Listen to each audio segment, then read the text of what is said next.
A portion of this service, we will invite you to journal. So now is a good time to grab a notebook and pen if you'd like to participate in that. Please do, if possible for you, find a comfortable space where you can relax and be present for the service. While we await others to join, I am excited to give a little refresher on Sanctuary.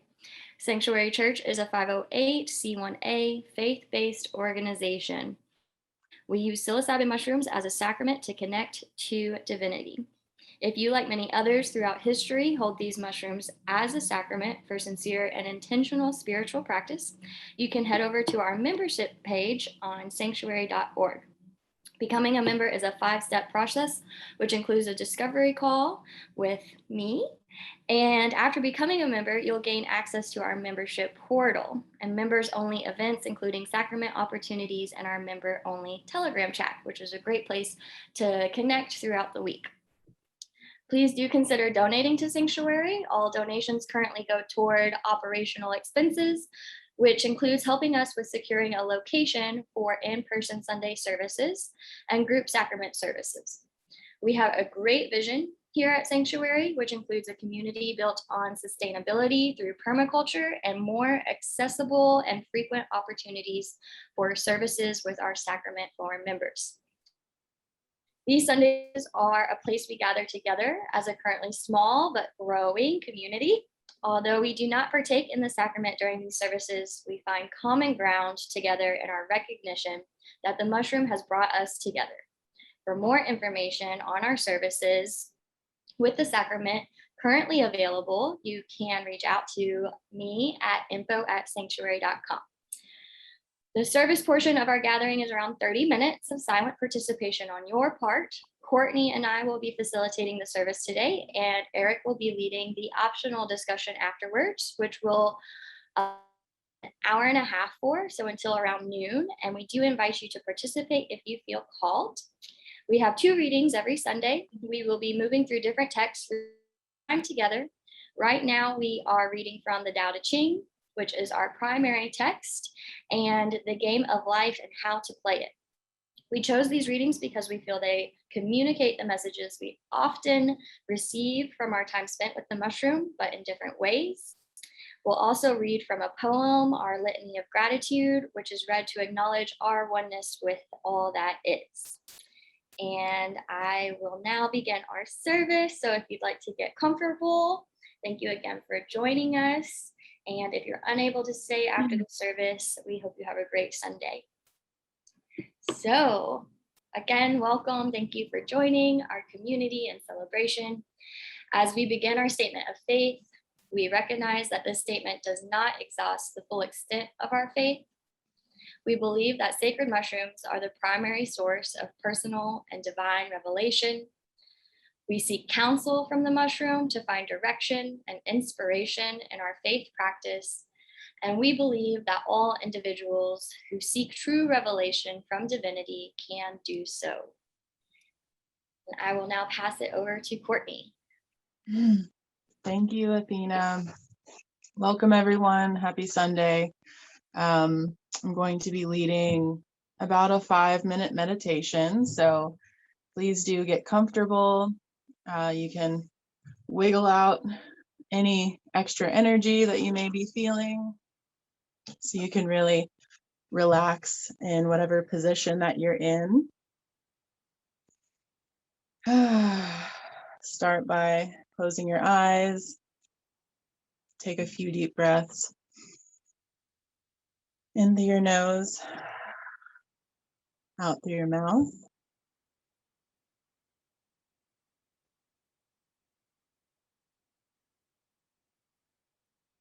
I invite you to place your hands on your body if you'd like. I like to place my right hand on the center of my chest and my left hand on the center of my stomach.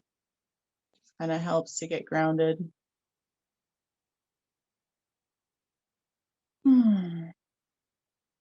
Focus on the breath going in and out of your body.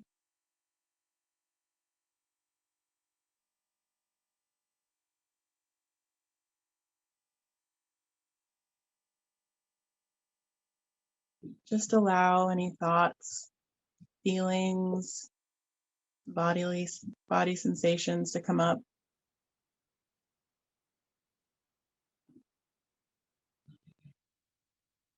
If you notice areas of tension in your thoughts, feelings, or physical sensations, you can send those areas some breath and help them relax.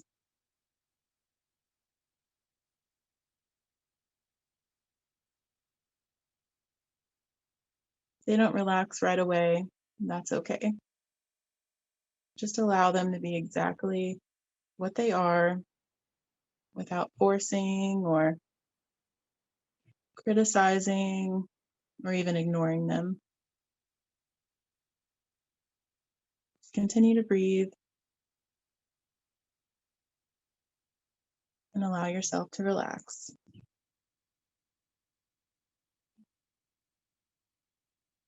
Focus on finding a safe, calm, compassionate, and loving space inside yourself.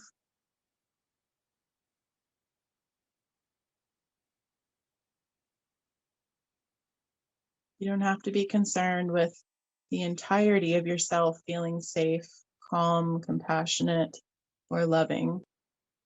The goal here is just to find an area that encompasses this state, no matter how big or small, and build from there.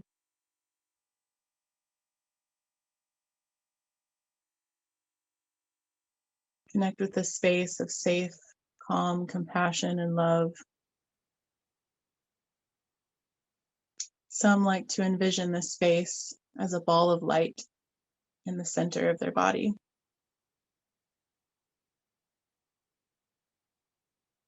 And allow this ball of light, if you so choose to envision it as such, to grow with every breath you take.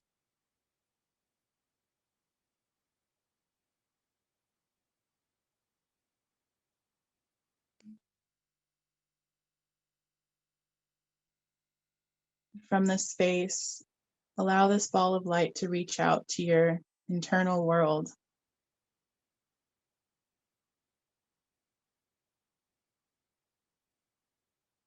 You might notice a thought, feeling, or emotion that's asking for extra attention right now. And if you find that is happening for you, you can deepen your connection with it by placing a hand on that area. It's a physical area. Or just continuing to send it some breath.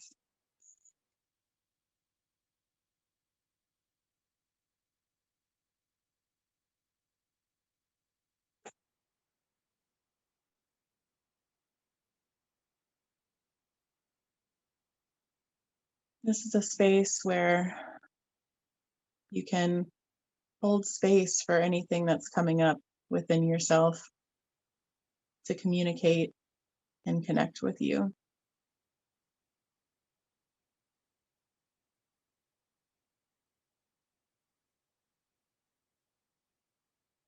Just allow yourself to communicate and connect with anything, thought, feeling, sensation that's coming up for you right now.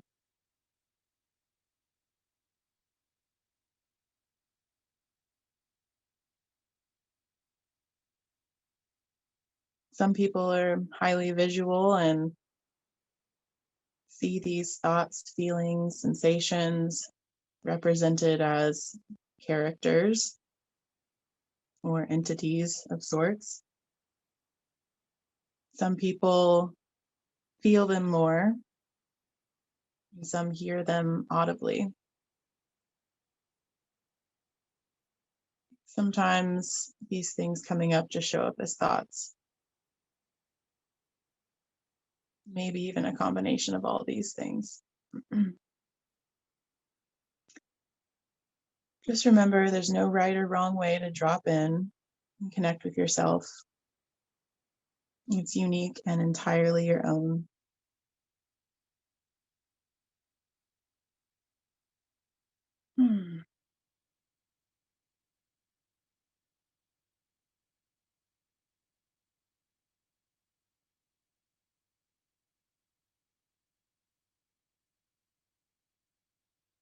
I invite you to take a few more deep breaths, and as you do so, send yourself some gratitude for showing up for yourself today and your community.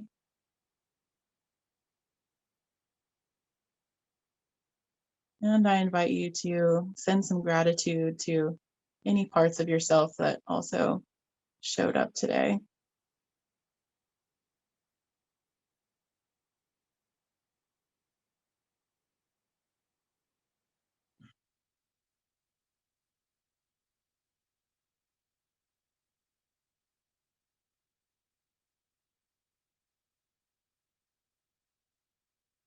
Just remember, this is a meditation that you can bring into any part of your day where you have the time and space to do so.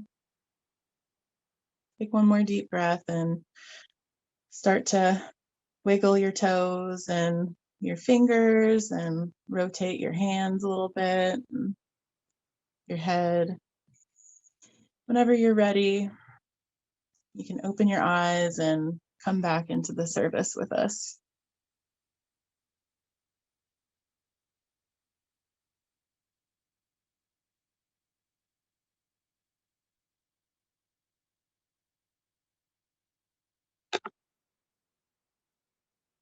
All right. Thank you so much, everyone.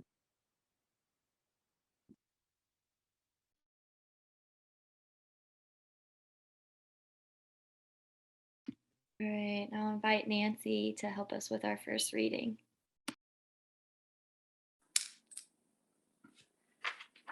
The inharmonious situation comes from inharmony within a person themselves. When there is no emotional response to an inharmonious situation, it fades away forever from your pathway. So we see that our work is ever with us. People have said to me, "Give treatments to change my husband or my brother." I reply, "No, I will give treatments to change you. When you change, your husband and your brother will change." One of my students was in the habit of lying. I told her it was a failure method, and if she lied, she would be lied to. She replied, "I don't care. I can't possibly get along without lying." One day she was speaking on the phone to a man whom she was very much in love.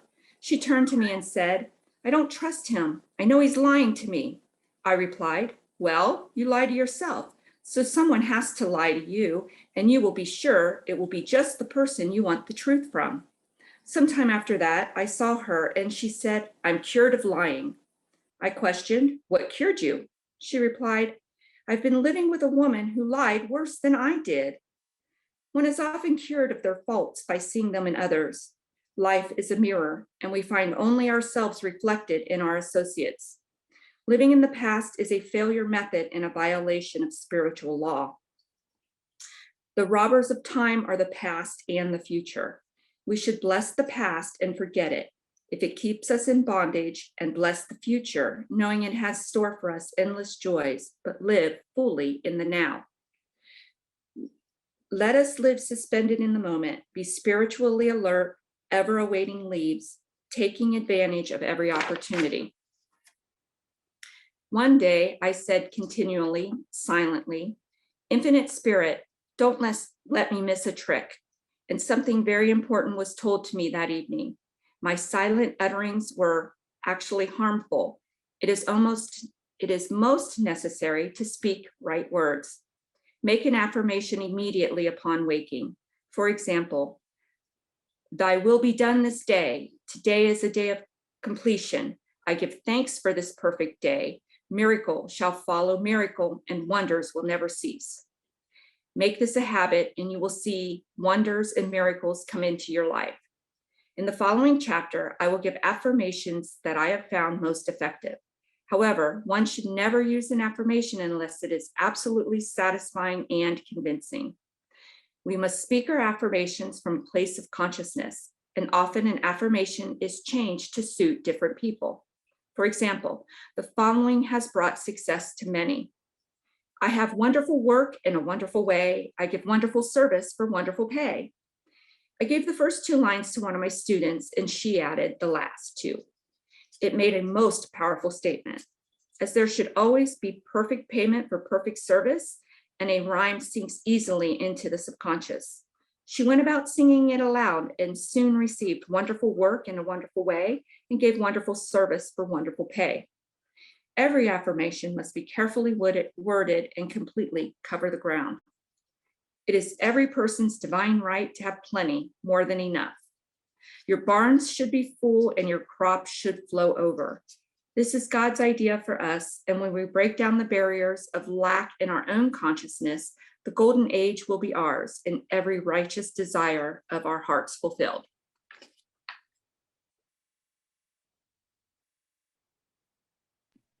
Thank you, Nancy.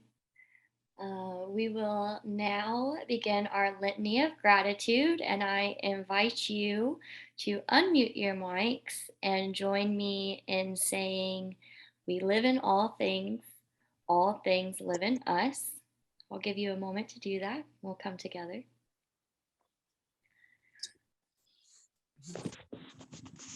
We live by the sun, we feel by the moon, we move by the stars.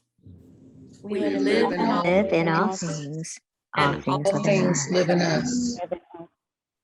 We eat from the earth, we drink from the rain, we breathe of the air. We live in all things. All things live in us. We call to each other, we listen to each other, our hearts deepen with love and compassion. We live in all things. All things live in us. We depend on the trees and animals.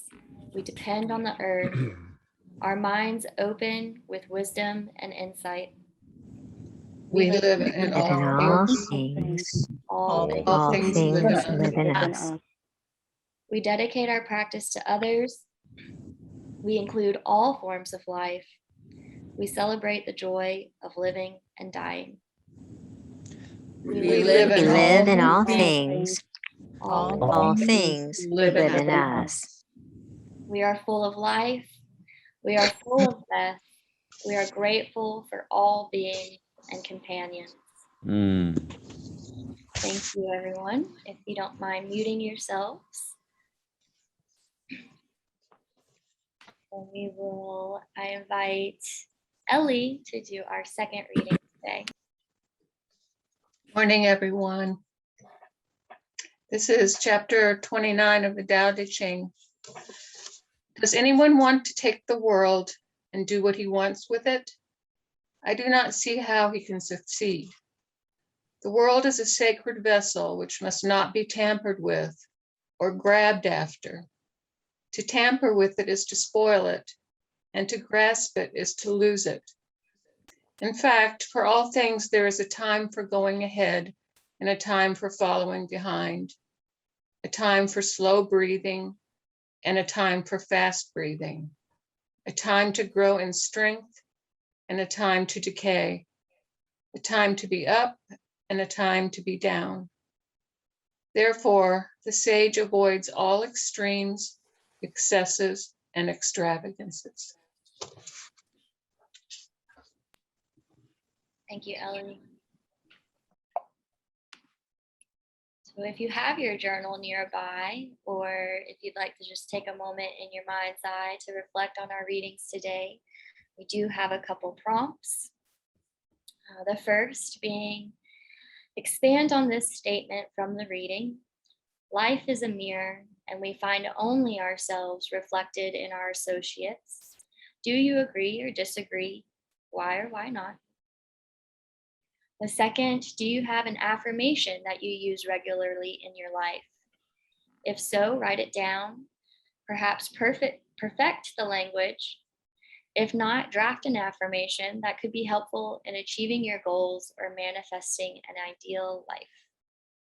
So I'll give us about 5 minutes for our reflection portion, and we'll come back together soon.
I'd like to take a moment to finish up your thoughts.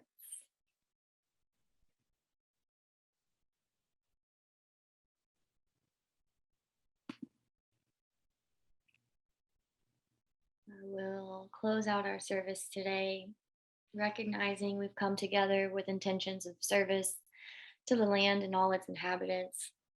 It is in our hearts to go forth in the world with the collective consciousness.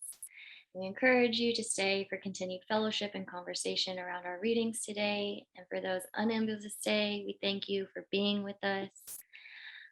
As we further our conversation, please remember that all perspectives are welcome as we search for the spiritual truth that unites us all. I do have a few announcements today. Katrine will be offering another mindfulness session this Thursday at 12 noon. It's a 30-minute session. It's always really nice to get together with her. We also have our next Subtle Sacrament gathering at Bernheim on November 20th at noon from 12 to 4. And our members are invited to participate in a Subtle Sacrament. So if you've not taken those 5 steps to become a member, please reach out. If you think, I'm happy to send that. And then our next weekend retreat is scheduled for December 17th through the 20th. And so if you know anyone or who you feel would benefit from a weekend with us, or if you yourself would like to join us for a weekend, we would really love to have you.